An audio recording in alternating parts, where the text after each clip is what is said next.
तो कुछ दिन बाद एडीसी इलेक्शन है, तो आप क्या आशा करते हैं? मैं आशा करता हूं कि हमारे लोग हमारे ऊपर विश्वास करते हैं और हम वो विश्वास को टूटने नहीं देंगे। और आने वाले चुनाव में क्या रिजल्ट होगा? मैं कॉन्फिडेंट हूं कि हम लोग बहुत अच्छे तरीके से ये इलेक्शन जीतेंगे। महाराज, जो माननीय मंत्री है जो ट्राइबल वेलफेयर की, उन्होंने बोला है जनवरी खत्म होते होते तिपरामता खत्म हो जाएगा, उनका एमएलए एमडीसी उनके संपर्क में है। तो इस तरह का जो बयान उन्होंने दिया है और देखा गया है सारे देश पर जो अलायंस पार्टनर है बीजेपी का, वो धीरे धीरे ख़त्म हो रहा है, तो क्या मौथा को ख़त्म करने की कोशिश चल रहा है? देखिए, जो मंत्री ने बोला है वो मंत्री ने बोला है। अगर उनको उनका अलायंस पार्टनर को ख़त्म करना है तो ये बात को दिल्ली को ध्यान देना पड़ेगा। मैं आज भी, मेरा विश्वास है कि जो सेंटर में हमारे अमित शाह जी बैठे हैं, हमारे प्राइम मिनिस्टर बैठे हैं, वो ये नहीं चाहते हैं। वो चाहते कि तिपरामौथा और बीजेपी का अच्छा संबंध रहे। एक दो लीडर्स को टिकट चाहिए इलेक्शन के लिए और उनको लगता है कि अगर तिपरामौथा कमज़ोर होगा तो उनका चांसेस टिकट मिलने का अच्छा रहेगा। लेकिन वो लोग नहीं समझ रहे हैं कि अगर ये होगा तो फ़ायदा किसी और को होगा। लेकिन उनका स्वार्थ है, उनको जो बोलना है बोलने दीजिए।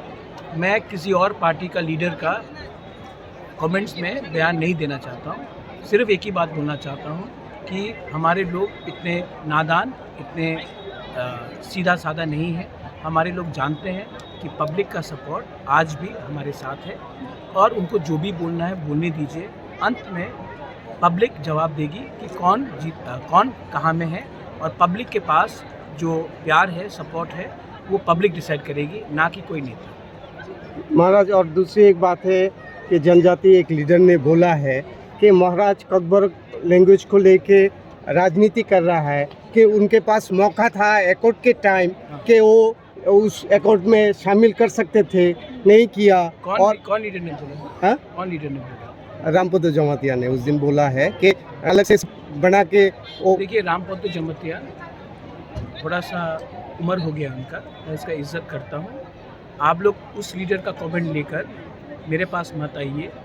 मैं कॉकबोरॉक स्क्रिप्ट के लिए मैंने शुरू से बात किया है इन रोमन स्क्रिप्ट, और ये मेरा स्टैंड पहले से क्लियर है।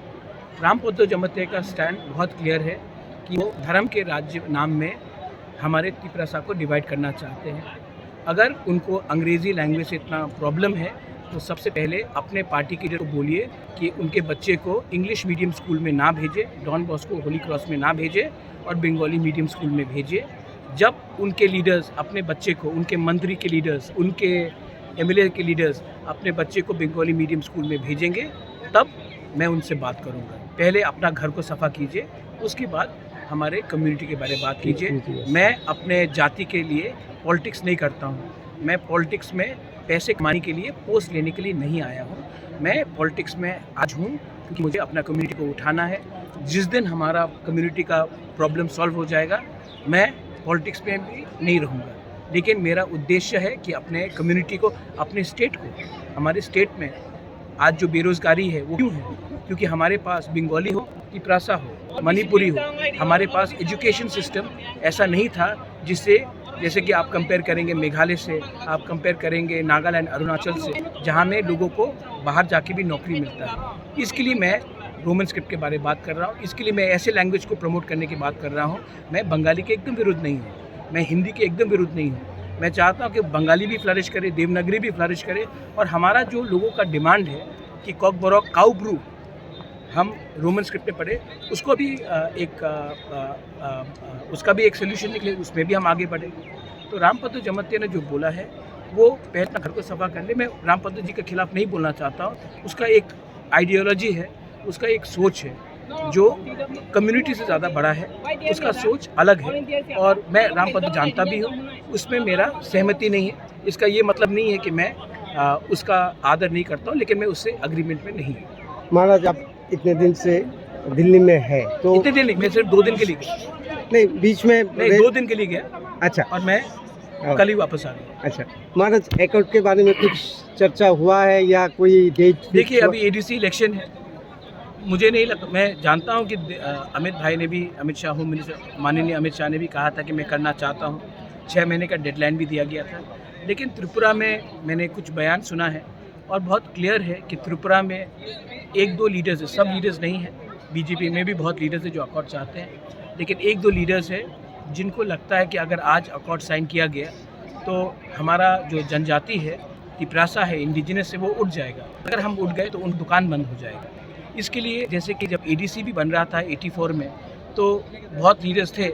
इंदिरा गांधी चाहती थे कि हमें टीटी एडीसी दिया जाए, लेकिन कांग्रेस में बहुत लीडर्स थे जो स्टेट में अपोज कर रहे थे। वही परिस्थिति अभी भी चल रहा है।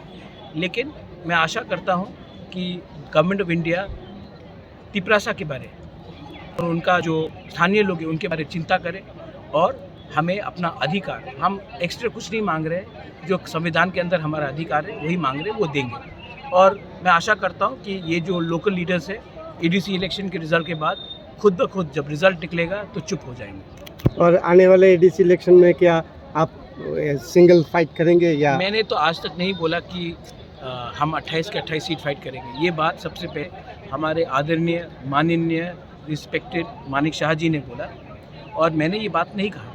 जब उन्होंने ये बात कहा तब मुझे रिएक्ट करना पड़ा। मैंने ये अलायंस कभी भी नहीं बोला था कि नहीं होगा। जब उन्होंने ये स्टेटमेंट दे दिया और उसके बाद जो हमारे ऊपर लगातार हमारे खिलाफ बात चल रहा है, तो हम भी एक पॉलिटिकल पार्टी है, हमें भी अपना अस्तित्व बनाना है, हमें भी अपने लोगों को जवाब देना है। हम भी किसी से डरते नहीं हैं, तो हम भी फाइट करेंगे और जब रिज़ल्ट आएगा पब्लिक डिसाइड करेगी कौन कितने पानी में है। Thank you. Thank you.